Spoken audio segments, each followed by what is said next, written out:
What is going on, everybody? BobbyFi back with my man Eric Sheets-Haber. Hope everybody had a good weekend. We are going to talk about today's two-game slate on Monday. We're going to actually do each of them as a showdown slate afterwards, but sort of talk generally about the two-game slate. As you can imagine, the ideas will be a little bit different because the pricing is different for the showdowns and all that. But we thought it'd be some fun. I made a little bit this weekend. Sounds like Sheets did pretty good with the golf. How you doing, man? What are your sort of first thoughts, and how was your weekend? Well, first of all, let's rewind a little bit. So let's talk about MMA for a second. Oh, I forgot about that. My bad. So in MMA, I played the big lottery ticket one or whatever, and then I guess fortunately or unfortunately, and this is the way MMA has been. There were 12 fights. 3 of them got canceled with an hour before lock because of COVID and like whatever. This happened every week. So I had to like change everything. So I kind of actually condensed my player pool, obviously. And then what ends up happening then is that it becomes almost impossible to win it by yourself, you know, when you have only nine fights really much to choose from. But I ended up like getting on the optimal with 100 other people, whatever, cash for, you know, $1,700 as opposed to the $100K that was offered for first, whatever. But we all chopped that. I made good money doing it, so that was good. And then in golf, DK was a little bit of a struggle because I had two guys who basically both didn't make the cut, and one was in like 50% of the lineups, and the other was in the other 50%. I had a big position in your boy in Ben On. He didn't make it, and then I had a big position in I forget the other one who didn't make. Oh, Norlander missed by a stroke. Right. So between the two of them, the DK was kind of dead. But on FanDuel, I was in the monster and just killing it. Like, so I was like never got below top 12 the first 2 or 3 days, and then going into day 4, I was like 6th, and then like for like 3 or 4 holes, I was in first all by myself, going to like 15. And Finau just kind of choked a little bit down the stretch, and I ended up getting 6th. But it was definitely a fun sweat. Now again, the monster on FanDuel is certainly not like the monster on DK, you know, because it was only 15,000 for first, as opposed to 100. But still, that's freaking huge. And yeah. So I ended up cash. I did well, so I made up for all my DK disasters on golf with the FanDuel on golf. I made a little there, and then on football, I really didn't do that well at all. You know what? I it's so funny. I talked myself. I don't know why I didn't do. Oh, I know why I didn't do well. I talked myself into David Montgomery after all that talk I had about not playing him, and then and I talked myself off of Derrick Henry, and yet still I couldn't get it done. You know, I ended up. And then the really funny thing, and you know, we'll talk about this maybe during the lineup review. I don't know if you remember this, but do you remember your I don't say big take, but one of your big takes was Henry Ruggs, who won someone literally $1 million because the Jets coaching staff is inept. You know, I wouldn't even call it inept. I think it was intentional. I read something that said it was the first time someone sent more than 6 rushers ever in that situation in the history of football, with up by 6 at that spot. Yep. It's crazy. Dude, and you have no idea how much that cost me. So forget, not $1 million, whatever. Yeah. In my survivor pools, like 35% of the people had the Raiders. Oh my goodness. 35% of them. Not to mention the Vikings almost went down also. And that was another 35% that had the Vikings. So those two, but Seattle went down. That took like 15% out. So the Ruggs thing was and I was so, I know why I didn't win, because I did what I knew I shouldn't do. I mean, I told you I loved Waller, but then when this Ferkster thing came out, I just talked myself into doing it. I'm like, you know what? I'll play Ferkster, screw Waller. I'll make it up somewhere else, and there you have it. That's it. That was it. Yeah, that's all it took. So we could talk about today. We could talk about individual games. We could talk about. I played every slate today. I played the. What's that? Oh. I looked at all the games. Beautiful. Well, let's get into it. We'll go game by game, and from an overall, you know, the whole standpoint. Just we'll cover both games. Oh, so here's another thing. And then I think we could go back afterwards and talk about the specifics, just because it's a little bit tricky when you jump back and forth. I think between the Showdown and the. So I got. I'm going to talk to Steve in our other project about this. So I think this really means something. So I want to talk about my one my one football I remember. So I'm going to be Venmoing Bobby $1 when we get off of this. I don't know if you remember what it was. So we talk about this in another project we're doing. Is should you get like extra credit or penalized more for like not even being close to covering? So you'll recall my big lock of the week was the Chargers over the Patriots. Okay, so I honestly believe that if you give out the lock of the week and they lose 45-0, you should get like triple penalized for that. You know what I mean? It's not like you should get more. You should get less credit for losing that way than if you pick some game and you get backdoor covered by at the end or whatever. Because that take was just so far off that if you lose 45-0 like that, you definitely deserve like to take like multiple L's. So I am doing that on the spot, and he will be Venmoing. I'll be Venmoing Bobby $1.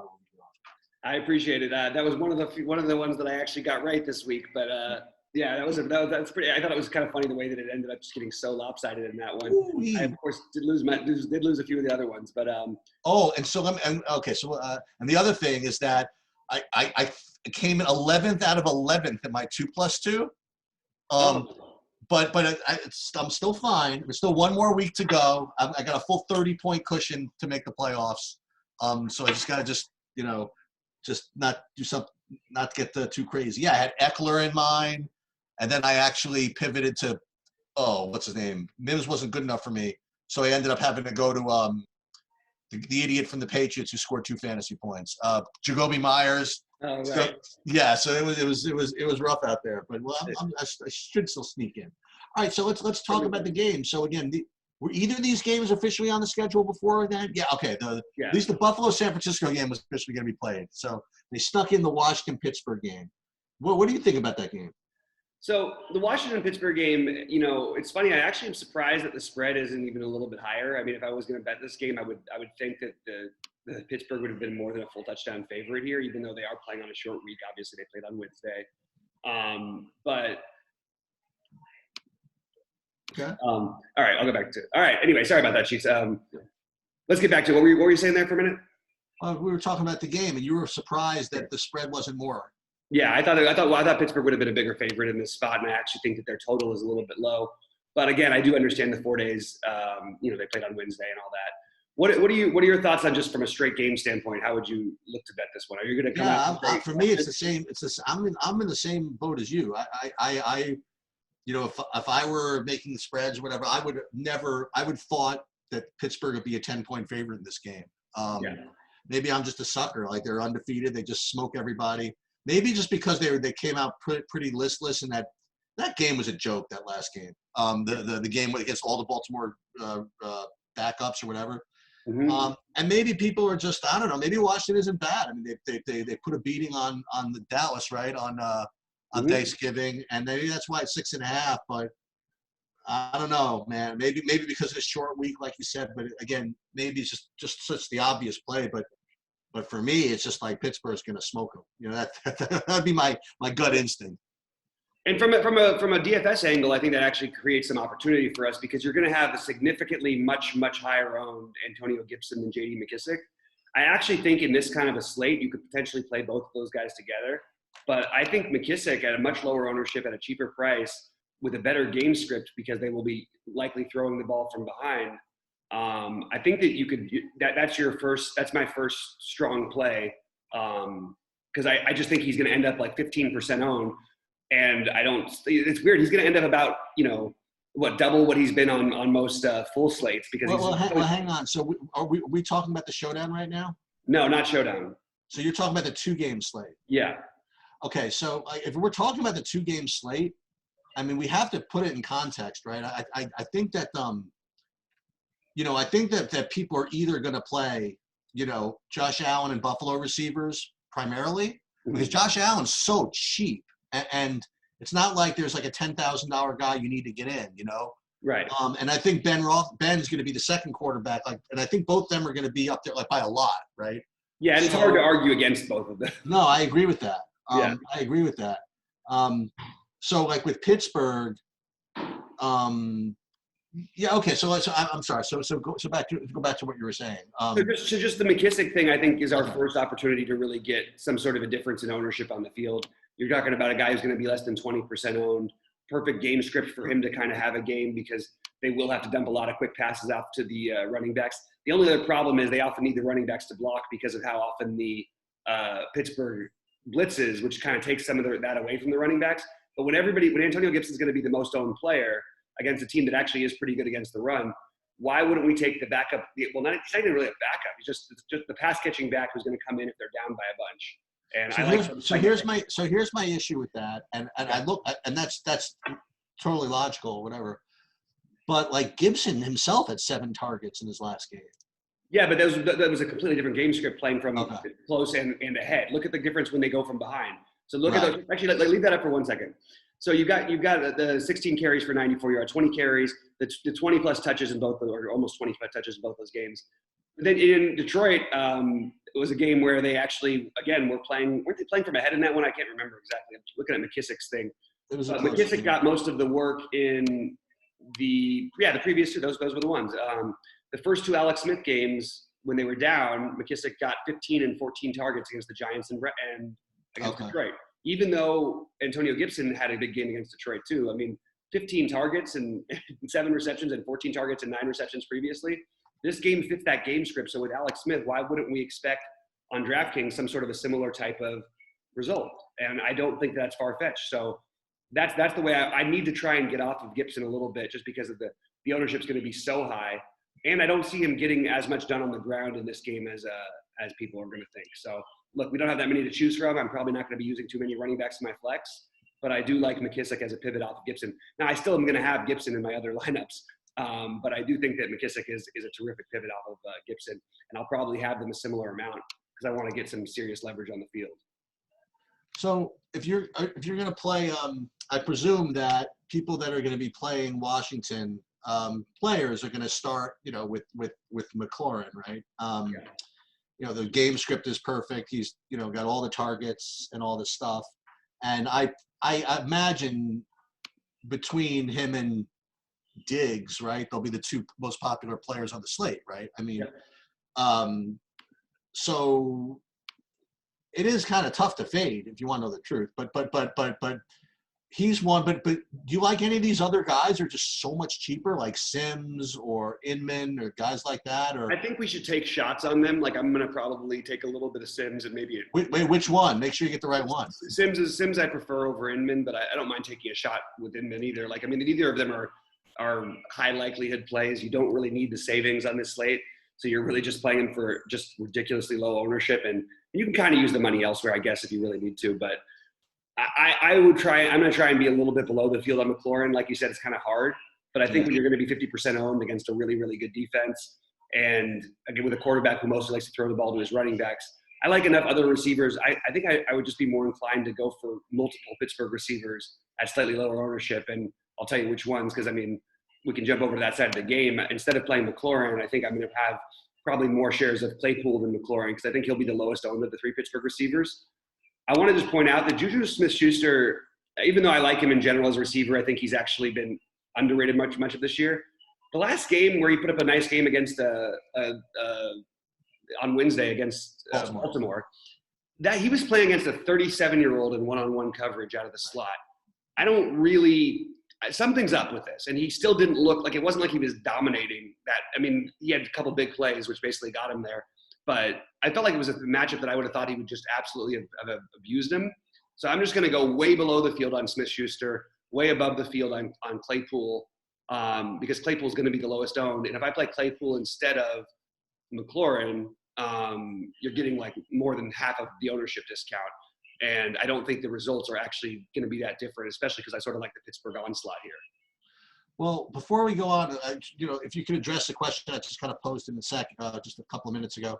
Mm-hmm. If you're going to go down to the 3K guys, there's a legitimate question, like which Sims are you going to take? Oh, Steven Sims. You like Steven Sims better than Cam Sims? Okay. Yeah, Steven Sims, and then if I was going to play one, and again, I think I would probably, to be honest, rather just play James Washington. But the truth is there should be some more opportunities there for those guys. It's just hard because Alex Smith just does not throw the ball to his receivers. You also have a 3. I'm just just 2 games or 1 game we can talk about all these guys. Right. Like you also have a 3K Isaiah Wright. Right. The one thing I was going to mention, again, this is like in terms of the slates, we get to the Pittsburgh side, is that, and you talk about this, every week, and I'm really just into this whole idea, that even in a 2-game slate, I would, if you're going to play, I'm going to, like, a quarterback with more than, like, say, 2 pass catchers, that you want to, I would rather do it with Pittsburgh than with Josh Allen. Right. Because as you mentioned, I mean, so much of Josh Allen, not so much, but a decent amount of Josh Allen's upside and score is going to come from his legs and his running, where none of it's going to, Roethlisberger is just going to come from touchdown passes. So if you were going to play, like, for example, like, and you can do it. Like, let's say you were going to go Ben Roethlisberger with all 3 receivers, right? And hope like he gets one to all of them, as opposed to like Josh Allen with all 3 of his, between Beasley, Diggs and Davis or whatever. I would probably prefer to do the Pittsburgh side of that, just because as in a 2-game slate. Right, and I just want to say, like, this is the reason why you love Roethlisberger, especially on PPR. I mean, you like his receivers on PPR sites. Listen to these pass attempts: 51, 46, 46, 42, 32, 49. Those are the last 6 games. And that's how they run the ball. I mean, that's how they run. Exactly. And even in the Jacksonville game, they won that game 27-3, and they threw the ball 46 times. They won. Yeah. They beat Cincinnati in the first quarter, and they threw the ball 46 times. So if they're going to, as long as they keep doing that, I think you want multiple Pittsburgh receivers on this slate. I'm siding with, I will have some Juju, but mostly I'm going to be about half the field on Juju, who's going to be popular, and I'll be overweight on Claypool. And I would like to be overweight on Deontay Johnson, but in reality, he's going to be really popular as well. But that's sort of how I'm going. And I think that James Washington is a good long shot GPP play on the 2-game slate, but probably a better showdown play. And James Washington, and just because we could talk about everybody, you have any interest in the McLeod? Ray McLeod. On the showdown slate, I would consider it. I don't think I'm going to have room on the main slate for him. Okay, so let's talk. We talked about the Washington, pretty much everybody from Washington, except for the tight end. Again, the tight end is pretty weak. So it's either, I mean, I guess the chalk is going to be Jordan Reed in this. I think it's going to be Ebron, actually. Oh, you think so? Yeah, I actually like both these guys. Washington's weakest spot against they're actually really good against receivers. I still don't care with Pittsburgh. They're going to get plenty of action. Right. But they do have some trouble over the middle. I think Ebron is clearly the best tight end option on the slate. Him and Reed are, I guess you could argue, but I don't think the 1,200 price difference makes enough of a difference on this slate. I like Ebron. Thomas makes a lot of sense, as a protective thing for Alex Smith. But Pittsburgh, I mean, they're the best team in football against opposing tight ends. And, Logan Thomas, just in terms of raw points, do we think he outscores Ebron here enough to make up for the ownership difference? Maybe.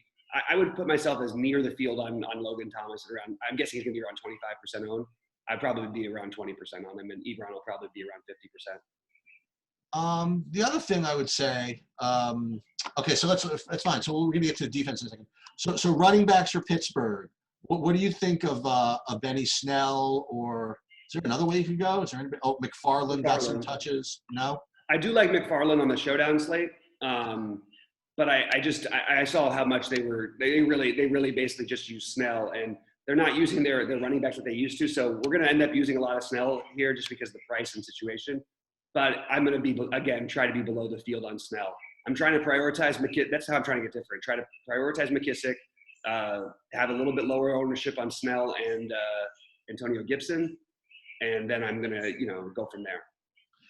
And in the 2-game slate where you have to play defenses, you could play some Washington defense. Whenever you're playing against a team that's going to throw it 45, 50 times, I mean, there's always the possibility that this ball gets tipped. And completely Roethlisberger, man, I mean, he against Baltimore, I don't remember this, to close out that game, it was like a 3rd and 10 or something. He just floated one, like between like eight defenders that what's his name went up and got.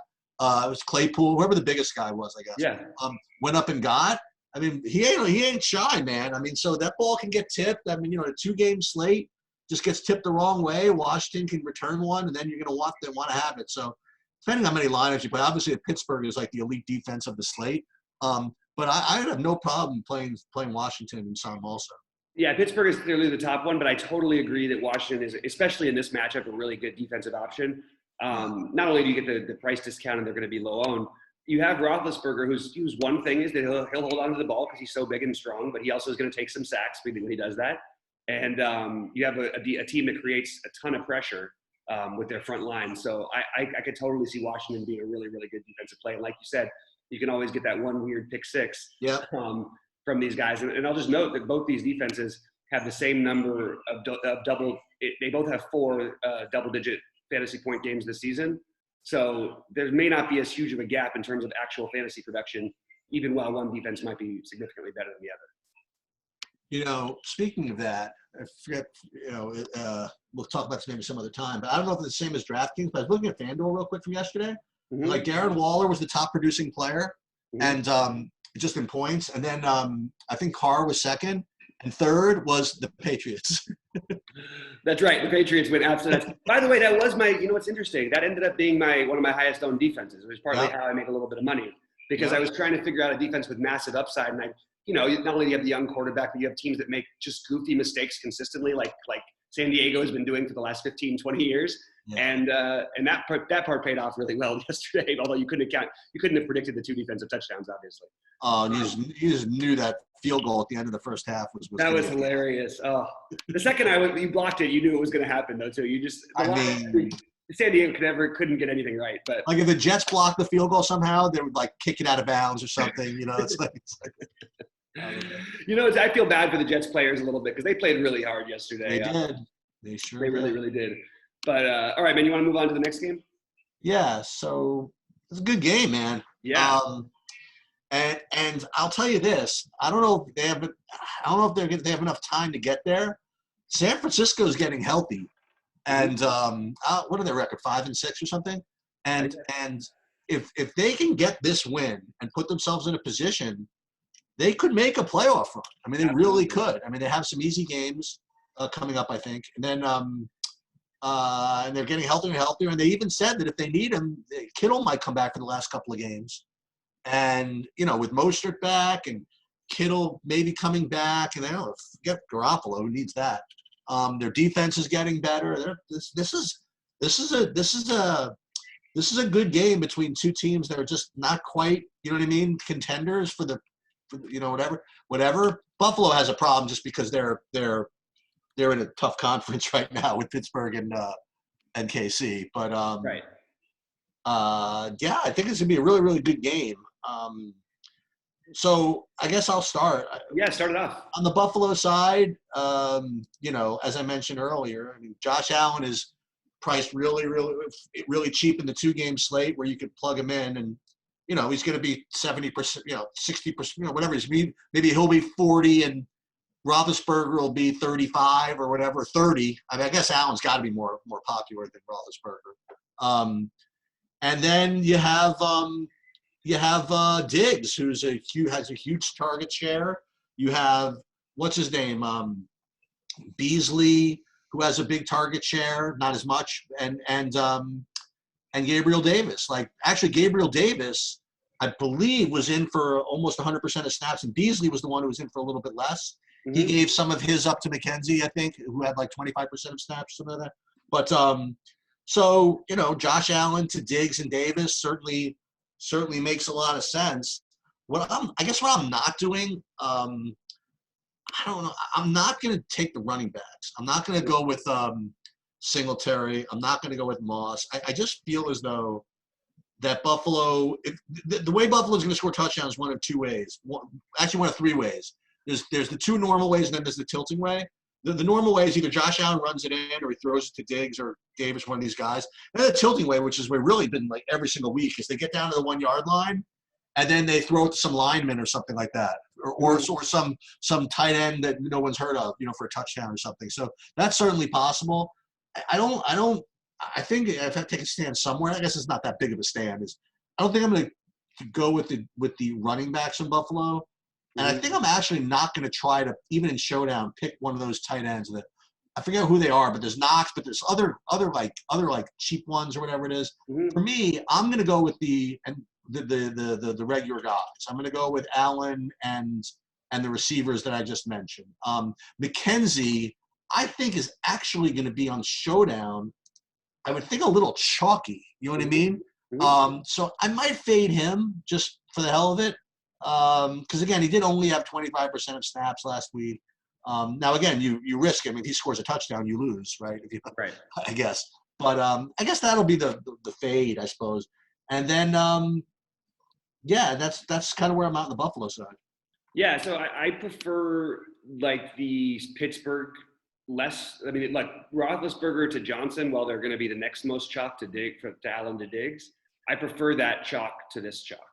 Okay. San Francisco runs. I mean, like this team is still a very solid defensive team. We saw what they did, just even to the Rams last week. They looked really, really good against. I mean, what has been, other than that game, a pretty great passing offense. I think you're going to see Diggs rely more on his legs in this game. I'm sort of inclined to be well below the field on Diggs as well as McLaurin. That's one way I can try and get different on a 2-game slate and try not to play either of them. It's kind of hard. But I want to play neither of whom? I'm sorry, of Diggs and McLaurin. Ooh, and if you fade both those guys on this slate and try and play McKenzie, you're immediately going to be different even if you leave some money on the table. And I think you can do that. Part of the way you can do that is I don't think it's that far out of the realm of possibility. I mean, you look at it almost, what is it, about 30% of games this year, Cole Beasley's outscored Stephon Diggs. Yeah. Take that shot on, and I'm not saying you have to take it with a 2,600 price difference or whatever, but Cole Beasley's going to be lower owned than he should be even on this slate. And both he and Gabriel Davis are kind of interesting to me. Hope that they somehow, squeeze in the touchdowns or Allen runs them in and maybe fading Diggs. That's an interesting route to go because Diggs is going to be like 70+% owned. Now I'll still have him like 40% or something, but I just am not going to go the full amount. He's obviously a great play. It just doesn't. I just want to try and get off the chalk on these 2-game slates. So Beasley and Gabriel Davis are my opinion of how to do that. I'm okay with the Dawson Knox thing as a tight end. It just seems really, really thin compared to the other guys. So I probably won't go there. But if you want to do it, I get it. I just like I actually think that if you're going to play it on this kind of slate, what you want to do with both Roethlisberger and Allen is where you're playing them. I think you want to try and include the running back. So if you're playing Roethlisberger, include Benny Snell in that running back. People don't do it enough. And if you're going to play, I don't love the running backs for Buffalo, but Singletary and Moss both have some upside from the receiving standpoint. So I don't mind playing Josh Allen with one of those guys and then maybe a Beasley or Gabriel Davis instead of doing the Diggs thing. And I think you're going to get different that way. I don't think it's optimal, but it is the way that I think that you could go to try and get different on a 2-game slate. Does that make sense? Absolutely. Yeah. And then San Fran, let me ask you in the sheets. If I had to tell you on San Fran, don't you think if you just looked at this and wouldn't you think Brandon Ayuk would be like 100% owned? No. Why not? I really want to understand this. No, I definitely like him. But I don't know. I guess Samuel's just better. I guess I don't know. I mean, Ayuk's great. Ayuk's really good. I suppose. I guess Ayuk's cheaper. I guess they're both sort of similar in that they both are going to be part of that jet sweep game also. Mm-hmm. And they both probably have some rushing upside also. Mm-hmm. I don't know. I like Ayuk, but I don't think he's going to be as highly owned as you think. Just because. No, he's not going to be highly owned, and I just don't understand why. Oh well, because there's Diggs, and because there's the Pittsburgh guys, and there's McLaurin, and there's Deebo Samuel. You know what I mean? Like it's not like there's no other options. Yeah, I get it. For me, I would take him over Deebo Samuel straight out. Interesting. Even if they were the same price, I think Brandon Ayuk is their best receiver. I mean, look, it still might be Samuel might be more familiar. He's been there longer and so is Mullen, so they might have connection. But I don't really see any reason to get off Ayuk here. So he's going to be my extreme over the field. The guy I'll probably have in like 70% of my lineup. Okay, that makes sense. Yeah, and I think he's going to be below 20% owned. I really do, or around 20% owned. And that's what the projections I was saying right now. I honestly feel like that's hard for me to believe, but I really, really like him. I think he has tons of upside. I like him against this Buffalo defense. I like that Samuel's going to probably get more covered a little bit more by White. Everything sort of leans me towards Ayuk here. So he's my favorite play from the San Francisco side of the passing game. And I'm also going to nearly lock in Raheem Mostert. I don't understand why he's not the chalkiest of the running backs if he's not. I think he should be. Yeah, so this is why. And I thought of that. I thought about him. And I think he's definitely the best given alternatives. But like everybody's healthy now. You know what I mean? I think Coleman's fully healthy also. And I don't think all these guys are going to be active. I think that I think that one of these guys has to like be declared inactive, like whether it be Wilson, maybe Wilson will be declared inactive. Because if you get Wilson in there too, I mean, you get five, you get 1 yard touchdown vulturing from Wilson. You get McKinnon could get some passing work, and Coleman. I guess that's why Mostert's not for me okay, it's a 2-game slate, so it's harder to fade him than normal.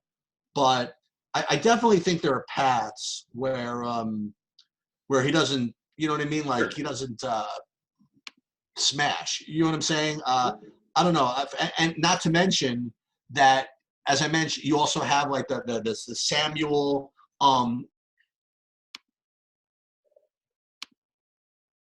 score 20 points, for example. I think there are a lot of paths where he doesn't do that.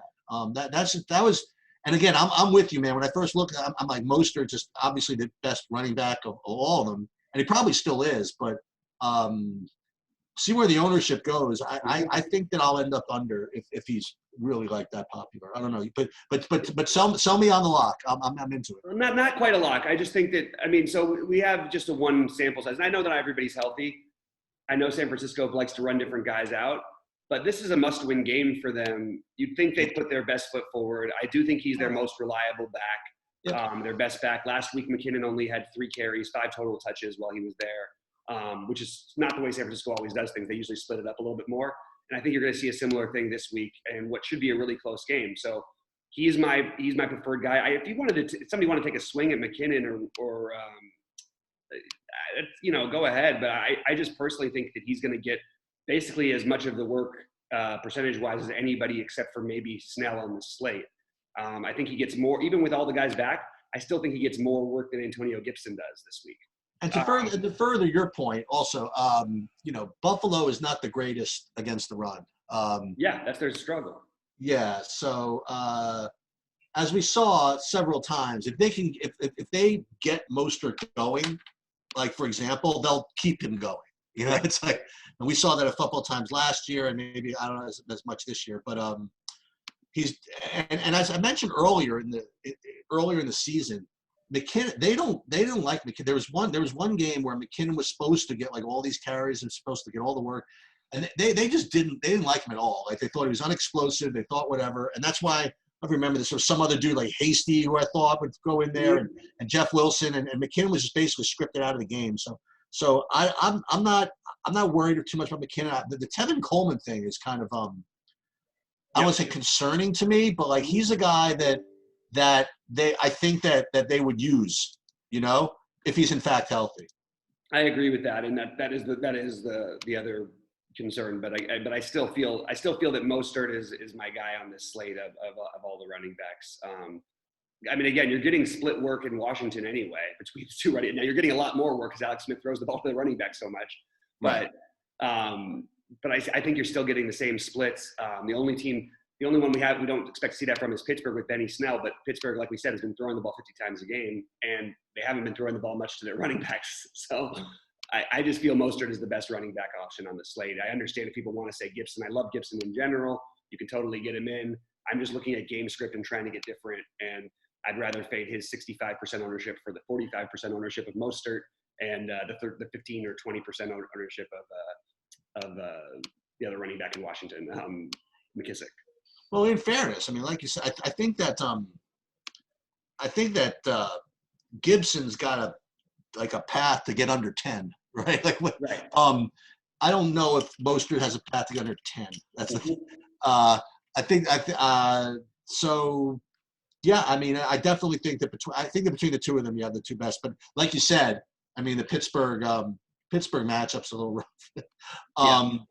So yeah, I mean, now you want to talk about the tight ends a little bit, like yeah. Go ahead.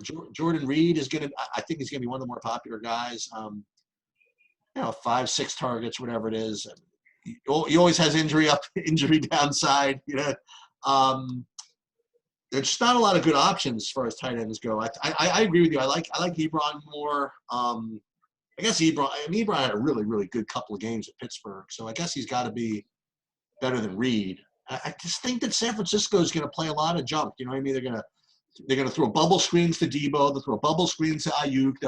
they'll jet sweep, they'll do whatever. I just don't know if Jordan Reed is going to be getting targets near the end. I don't know. I don't know. I think I prefer, for whatever reason, Ebron or Thomas to Jordan Reed.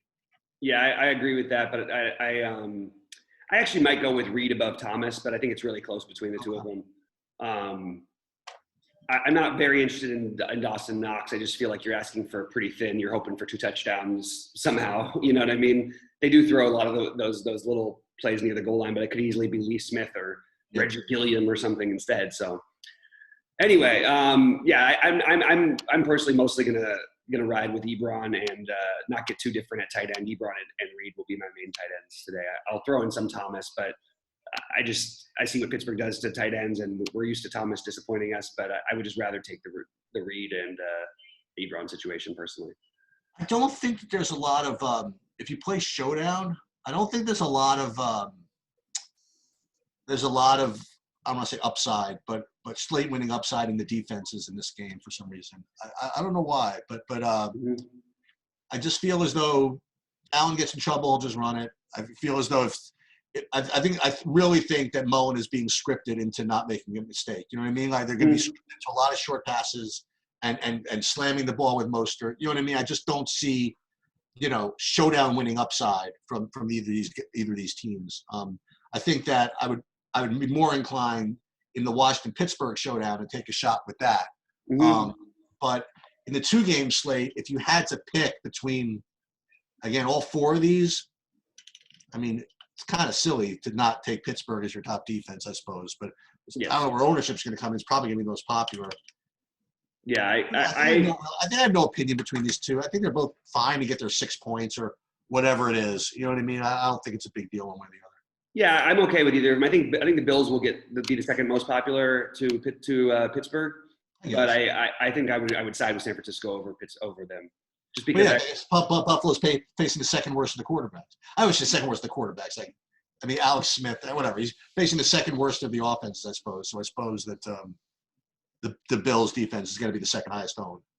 The Bills' defense will be the second highest, and then I just think San Francisco also has a big play defense that is getting a little bit healthier every week. So. Okay. I don't mind taking a discount and playing them at a little lower ownership.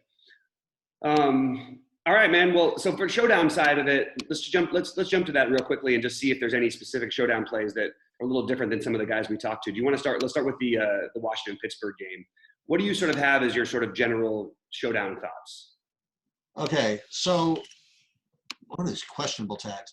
So my Showdowns is again, I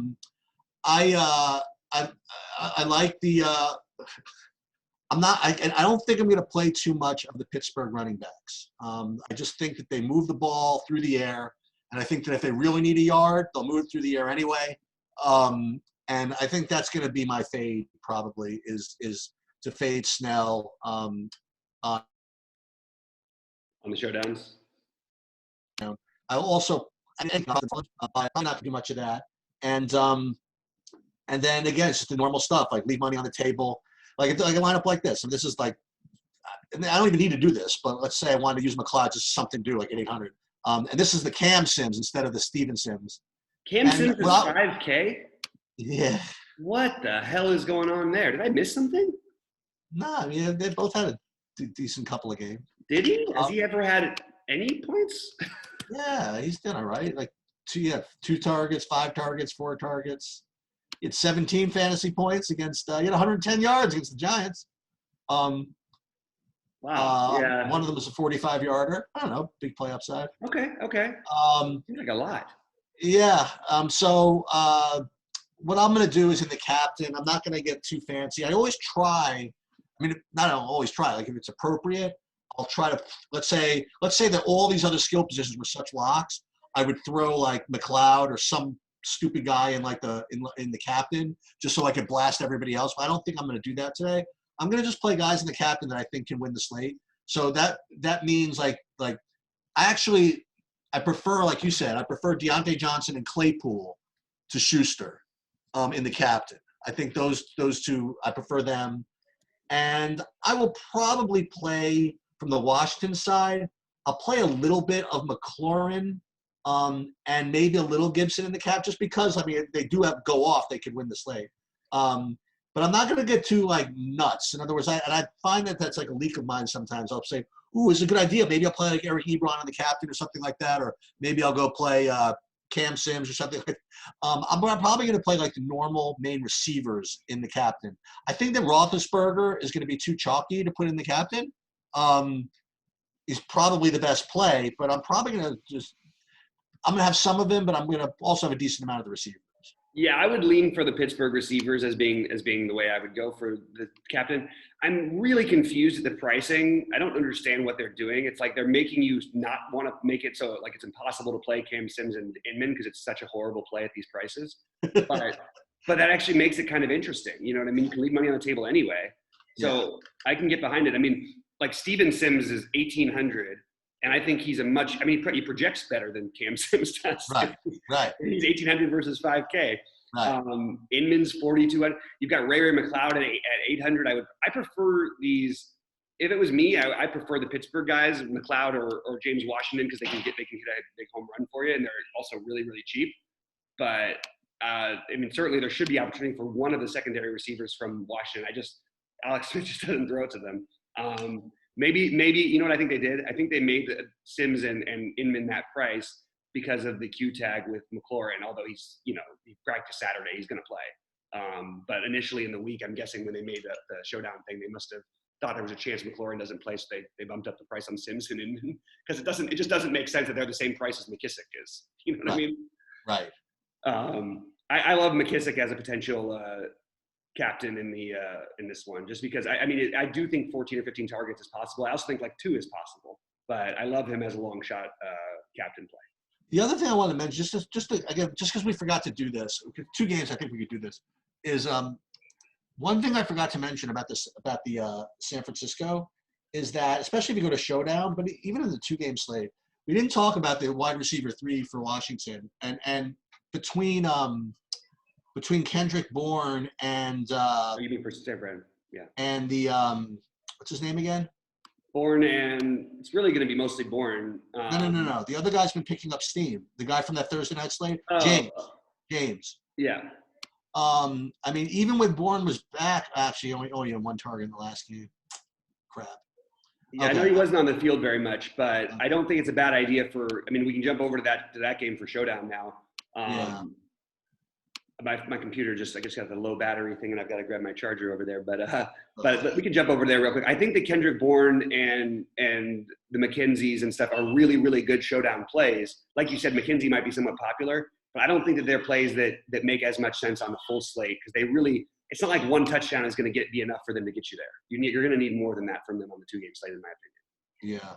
But I do think Bourne is a terrific option in the Showdown, and actually, you're right. Bourne is probably in play on the 2-gamer. I would agree with that, actually. Oh, it was a new. So this is interesting. Not interesting, but so Boswell is not kicking. So we got to figure out who's kicking them. I don't think they've announced it yet officially. Okay. Is there another kicker? I'm sure other people will know probably by the time they see this, but we haven't gotten official word. It's one of those things they usually let you know. Right. I guess. Yeah. I guess. Probably. It could be that other guy. All right, but again, there's a lot of football to bet on today. a lot of DFS to tilt, and hopefully we discuss some of it. Yeah, I think we covered a lot of stuff. Guys, any questions, please hit us up on Twitter or in the YouTube chat. I will monitor it and make sure to get back to you. Sheets, anything else before we get out of here? No, we're good, man. All right, guys, good luck to everyone out there, and we will see you at the top of the leaderboards.